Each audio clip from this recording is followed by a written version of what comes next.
tremendous looking trophy. Hello and welcome to Platinum Explosion, number one PlayStation podcast in the Oceanias. My name, Dylan Blight. His name, Ashley Hopley. That's true. I'm excited to be here. Quiet week this week, but, you know, it could be about to get big. Yes. I mean, we've been saying that for weeks. Well, we're recording this.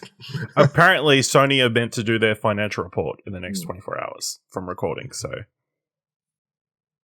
who knows what news could potentially be scattered in there. Sneaky little things. And there's a story later in the show. We're making more money than we've ever made, or we're making not as much money as we thought we were going to make, or we got so much money, we're buying everybody.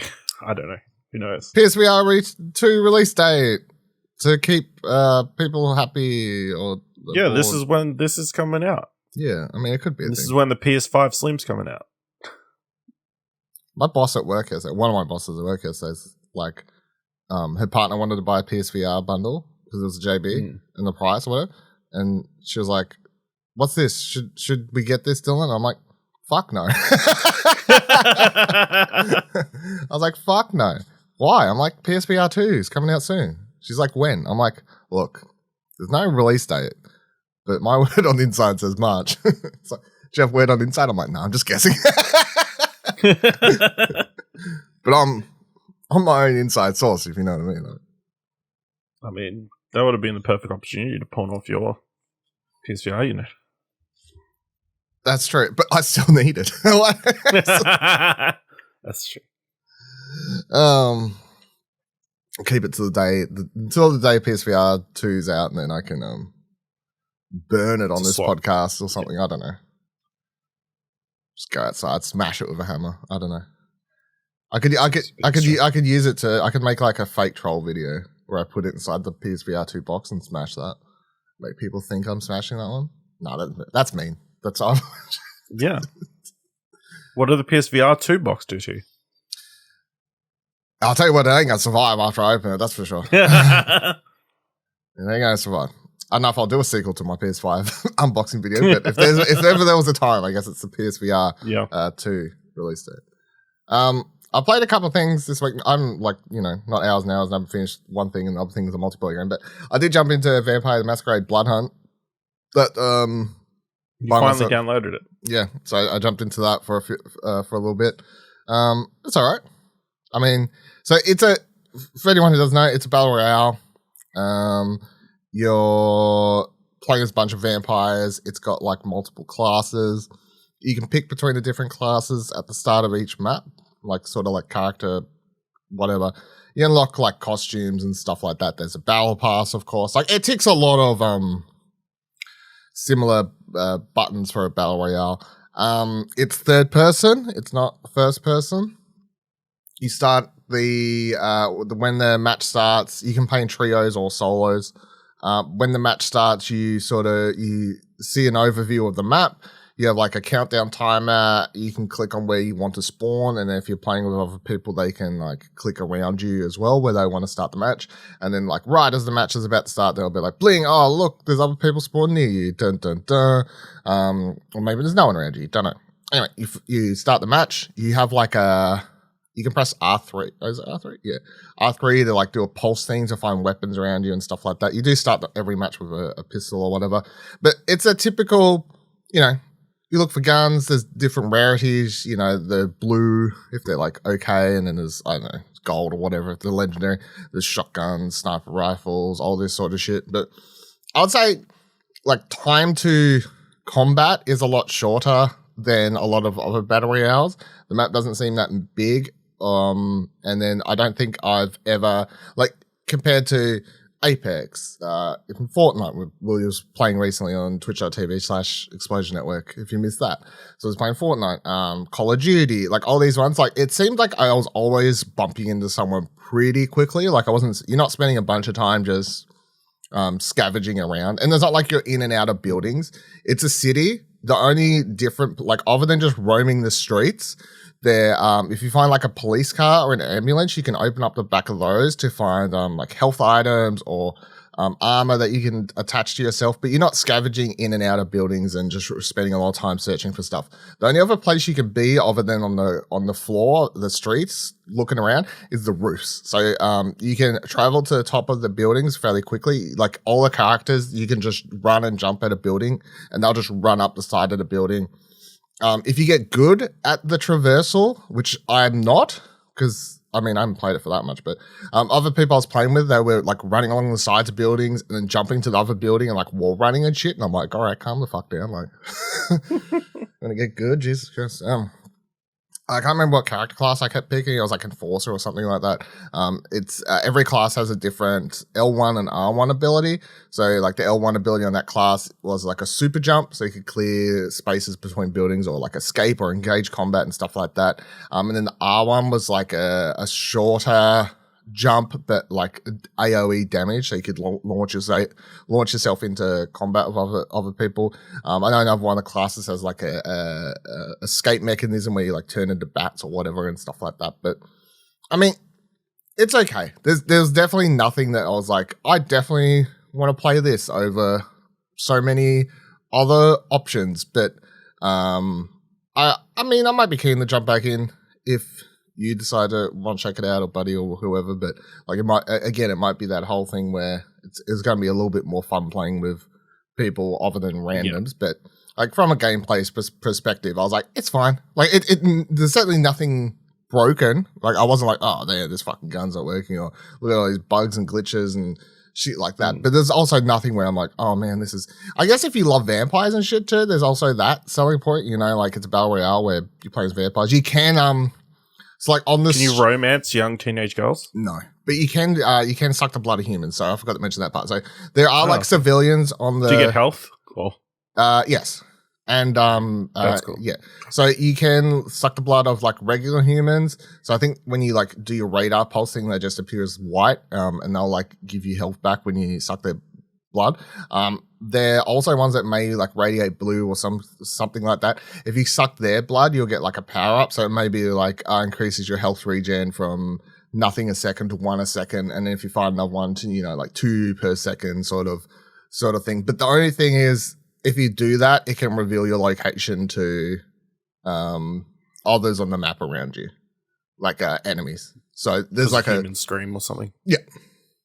So there's like a risk reward situation with there, but all the guns felt totally fine and stuff like that.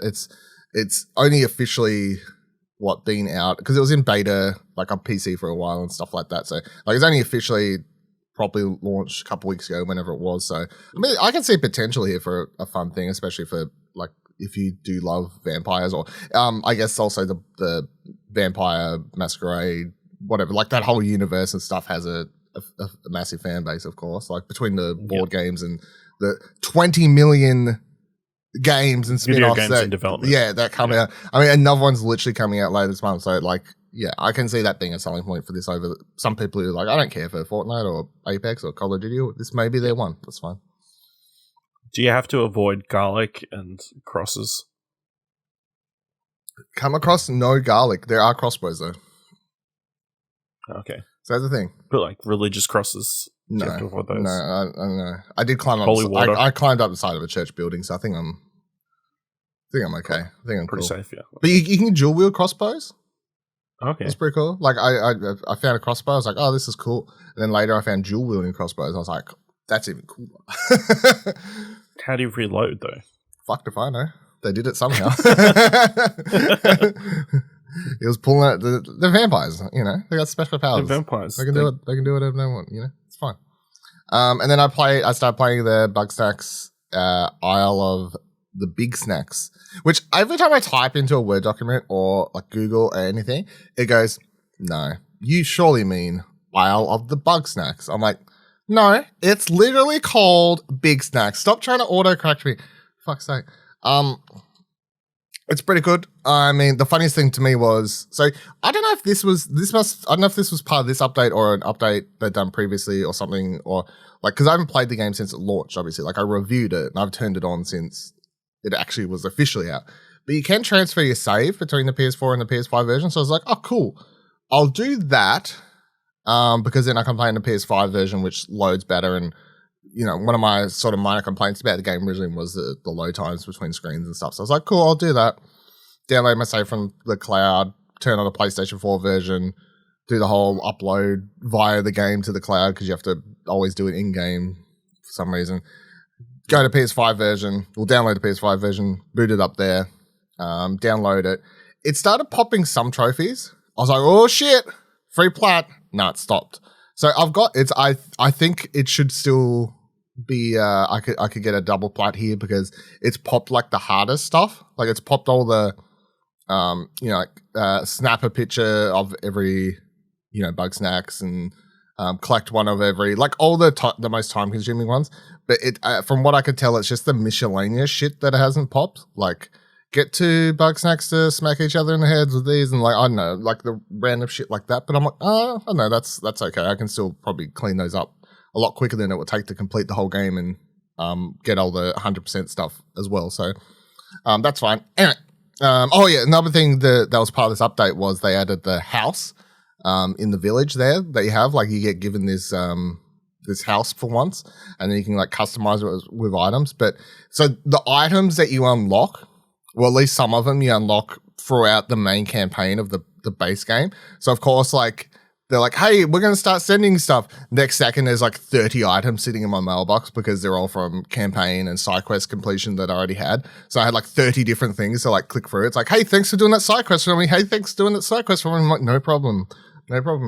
Cool. So yeah, there's nothing like really exciting about having a house, but it's kind of cool. Like I decorate it with a couple different things and whatever else.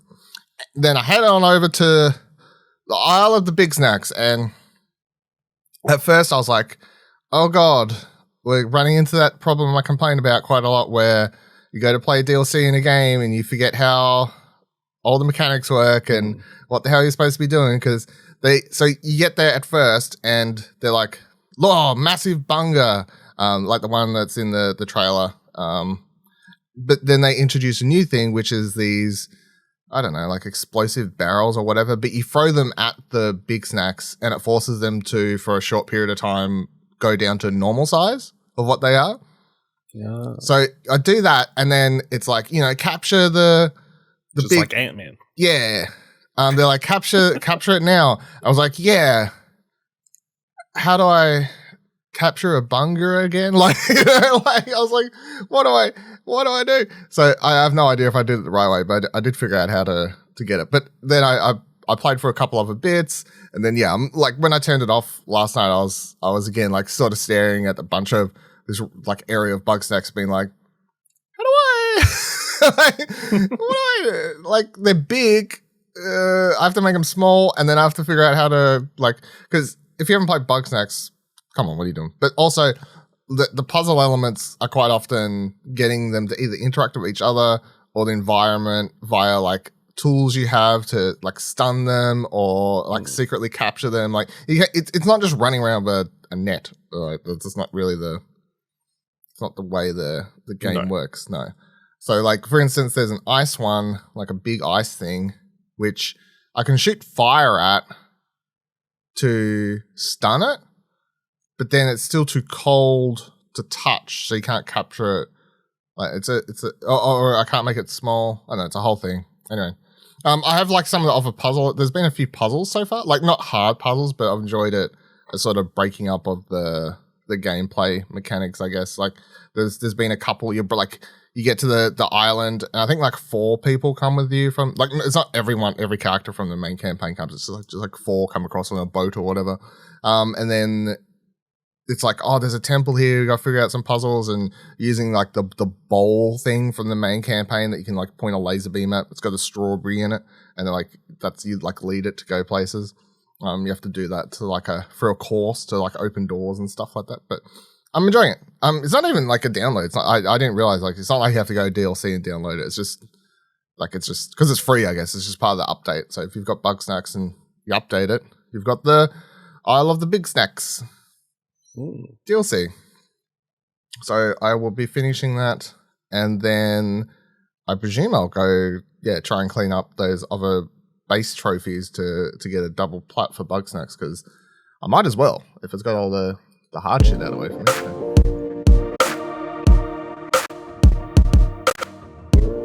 All right, let's get into this week's news. And by news, I mean, I got 3 stories. Let's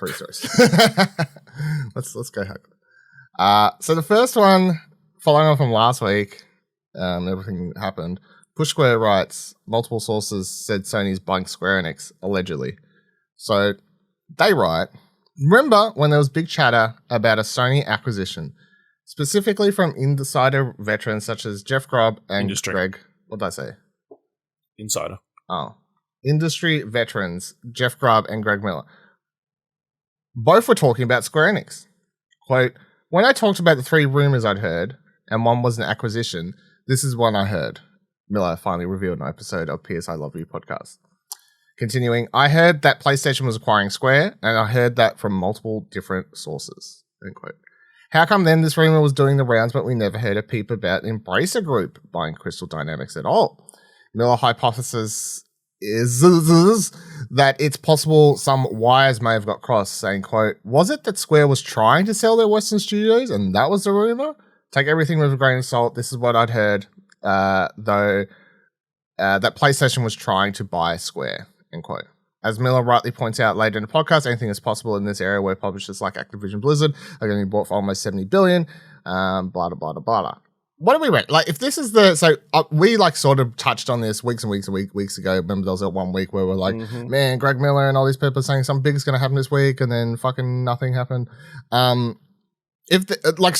reckon if there was that much chatter and like several people had heard from several different people that Square or PlayStation was looking to buy Square, then I reckon there's like a lot of, truth to be heard there. So then we come back to when we was talking about Embracer last week, but then there was also the rumor even after Embracer brought the Square properties that Square was still looking to sell off some stuff to someone else. And a lot of people are like, what if that is Sony? So what if the rumor could still be true? I don't know. What do you make of it? I mean, it could be true that they're still trying to buy Sony, Square, but why wouldn't you just fork over the extra $300 million and get those other 3 studios and those other properties? Why would you let them sell those off? I guess it's the interesting thing. Yeah, I don't know. That's the weird part. Because I come back, just like take out this other story here. I just want to tie this in because even though they seem very different, I think they could potentially be like you could put your tinfoil hat on and relate them. So Press Start says Naoko Yoshida has revealed that Final Fantasy XVI's newest trailer is dropping soon. After commenting last week that Final Fantasy XVI was in the final stage of development, the game's producer Naoko Yoshida has once again given the game a brief mention, this time during a live stream event dedicated to New Near Reincarnation and the Final Fantasy XVI collaboration. Thanks to always timely transition work from Twitter user Audrey, we know that during the panel, Yoshida P, as Yoshida is affectionately known, addressed his previous comments and reconfirmed that the game is essentially complete and the studio is hard at work at polishing and testing everything. This hopefully means we'll see the game drop in 2022. In sooner news, though, Yoshi P also mentioned that the game's newest trailer, and only the second one since the game's reveal, is complete and ready to go. The producer says that certain factors resulted in the trailer being delayed, but it should drop soon. So what are these factors? Are the factors because of the Square selling off stuff?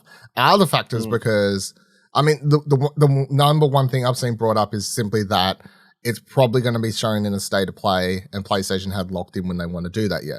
That's probably the most likely thing because that's where we last saw the game. We know it's a PlayStation exclusive for the first year. But also, what if PlayStation and Square are still playing back and forth footsies over potentially any sort of acquisition sort of stuff, and that's why they've held off putting out a trailer or anything, because all of a sudden we go from Final Fantasy 16 being a year exclusive to Final Fantasy 16 is exclusive to PlayStation because holy shit, Square sold that shit. You know, like, I don't know, like, do you reckon there's any, like tying all these stories together? Because got my tinfoil hat on. I mean, potentially. I mean, if you go, hey, here's the new Final Fantasy 16 trailer, it's exclusive to PlayStation, and because it's exclusive because we own Square Enix now. And guess what? On PS Plus, you're excited about Final Fantasy 16? Well, if you get PS Plus Essentials, you can play all these Final Fantasy or Square games now. Mm. You know? I feel like a major incentive for Sony to get that by Square would be the back catalogue of games, which are so tightly tied to Sony that they wouldn't then have to pay to Square.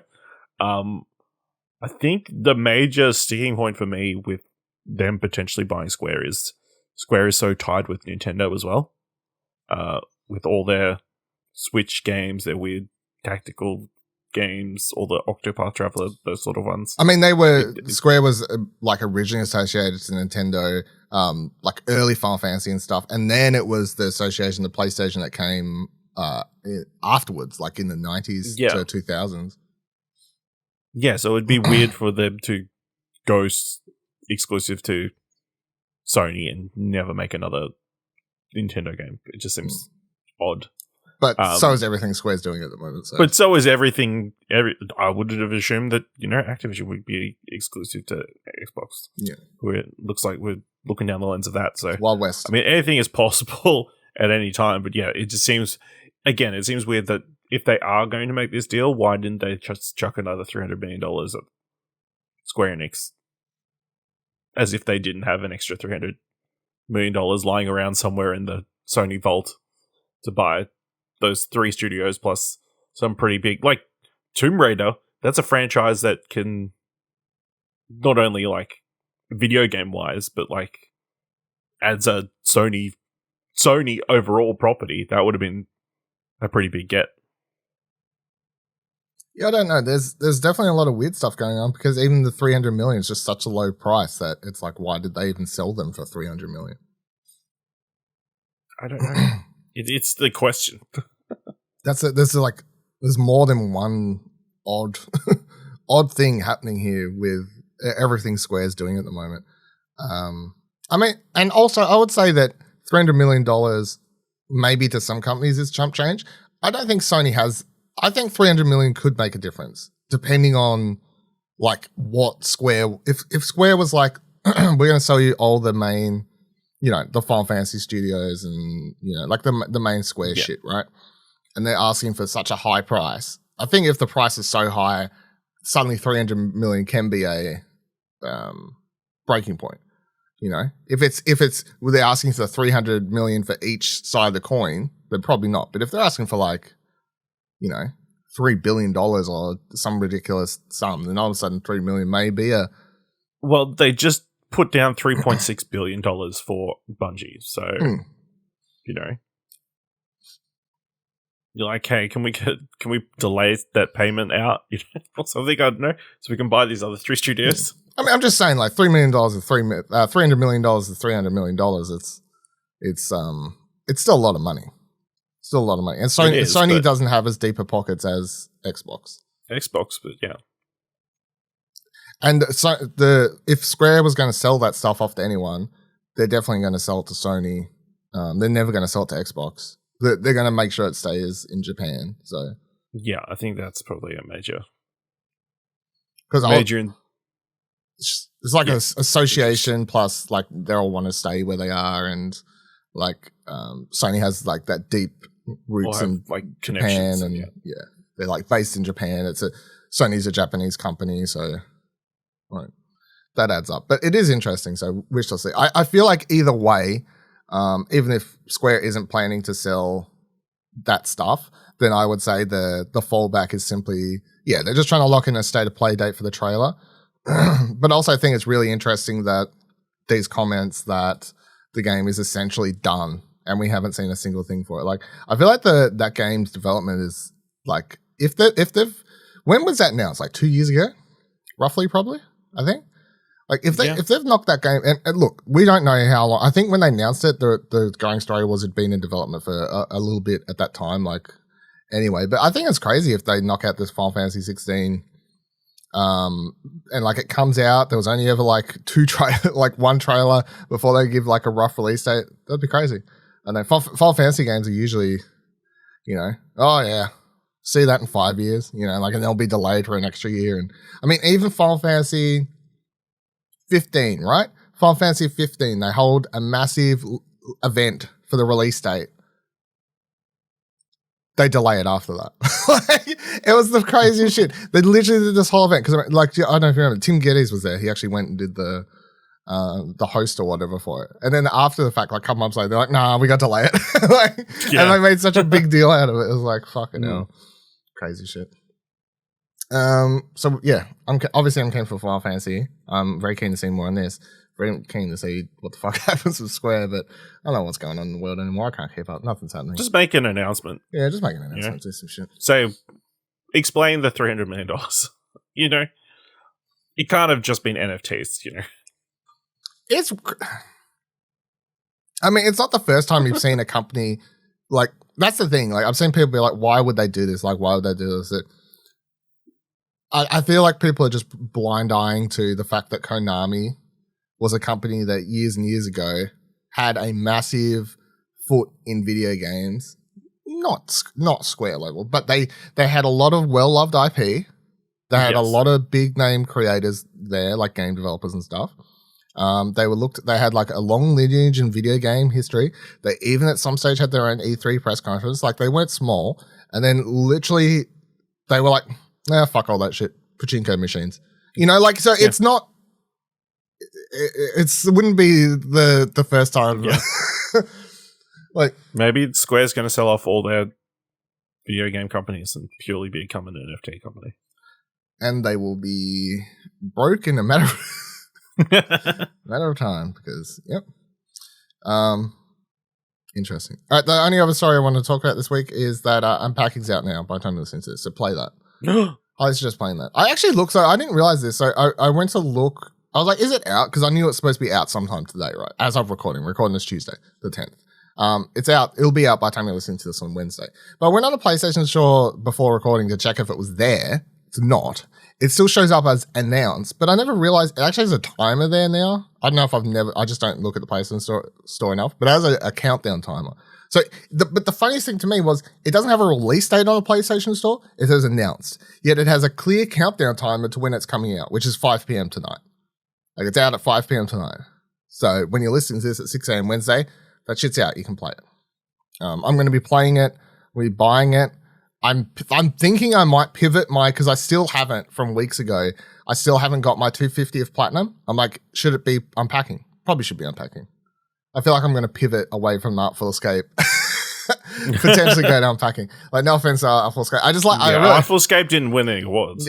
Not as many awards as Unpacking. So I like both games, but I like Unpacking more. So I mean, I gave them both 10, so it's like I'm sort of picking between my two favorite children at this point. So like it's you are picking one. Yeah. So and I'm picking one, which is I think I'm going to go Unpacking. So I'm hoping I should just be able to follow. I presume someone's got a guide up for like the Steam version already, because I know the trophies are just going to be presumably.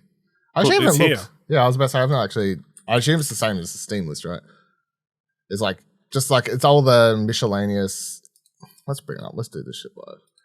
Because it should just be like the miscellaneous shit where you gotta like do random shit. Yeah, see. It's like turned on a game console, found a head to wear the hat. Like I honestly like tied up his underwear. Like there's lots of just random shit. And look, flushed every toilet. Yeah, if you haven't played Unpacking before, never played it on PC, never played it on Switch, I highly suggest. It's a great game. Give it a 10 out of 10. Of course, you can read the reviewexplosion.com. But I highly suggest just playing through it the first time. Just play it, right? Just play it. Don't worry about the fucking trophies. Come back after, do the trophies. You'll get a bunch of them if you're not rushing through the game anyway. It's just I'm worried I could potentially miss some for the like really random shit that I because I didn't get 100% of the Steam achievements or anything, but I presume someone's got a Steam achievement guide, so that same guide will just be applicable to this, and then someone will just translate that to trophies. So I'm keen. Also, I like these images. To get into the whole rating trophy images, but I appreciate these little cute little images here. All right, Unpacking, play it. Square Enix, fuck knows. And that'll do it for this week's episode of Platinum Explosion. Let us know any comments, questions, concerns, what you think's happening to Square if you're going to be playing Unpacking. all that sort of things. explosionnetwork.com/Twitter takes you to our Twitters. explosionnetwork.com/Discord takes you to our Discord. Join there, chat to us over there. And if you liked this episode and thought it was worth $1 or more, head on over to explosionnetwork.com/support to our Ko-fi page to help support us over there. Until next week, remember, every trophy counts.